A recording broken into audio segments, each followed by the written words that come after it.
सुदामा और श्री कृष्ण बचपन के मित्र थे और दोनों एक ही साथ शिक्षा लेते थे। सुदामा बहुत गरीब था, वह ब्राह्मण था, इसलिए वह दिन भर में 5 घर से भिक्षा मांगकर अपना और अपने परिवार का पेट पालता था।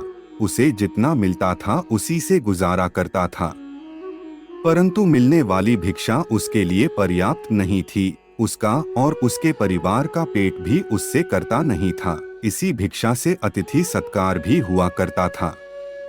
सुदामा की पत्नी को यह मालूम था कि सुदामा और श्री कृष्ण दोनों मित्र हैं। श्री कृष्ण द्वारका के महाराजा है। अगर सुदामा उनसे सहायता मांगेगा तो कभी भी ना नहीं करेंगे।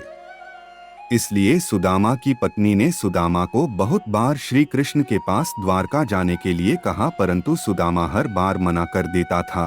परंतु बहुत ज्यादा पर्यटन करने के बाद सुदामा मान जाता है और वह द्वारका के लिए निकल जाता है। उस समय उसके पास कोई साधन नहीं था। वह अपने पैरों पर चलता हुआ द्वारका की ओर बढ़ रहा था। वह संकोच और लज्जा से भरा हुआ द्वारका की ओर निकल पड़ा।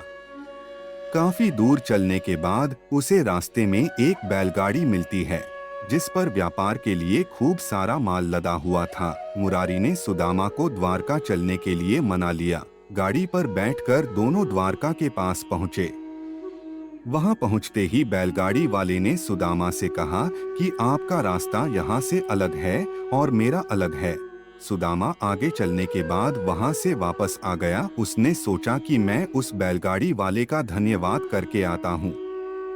सुदामा मंदिर के पीछे उसका धन्यवाद करने के लिए वहां गया तो वहां पर कोई बैलगाड़ी नहीं थी और ना ही कोई मुरारी था। उसे कुछ समझ नहीं आ रहा था। वह सोच रहा था कि एक क्षण पहले वह मुरारी से बातचीत कर रहा था, परंतु दूसरे चरण में यहाँ पर कोई भी नहीं है। सुदामा समझ गया था कि उसके मित्र श्री कृष्ण की ही कोई लीला है। वास्तव में ऐसा ही हुआ। जब दोनों की मुलाकात हुई तो वह दोनों मुरारी की घटना पर मुस्कुरा रहे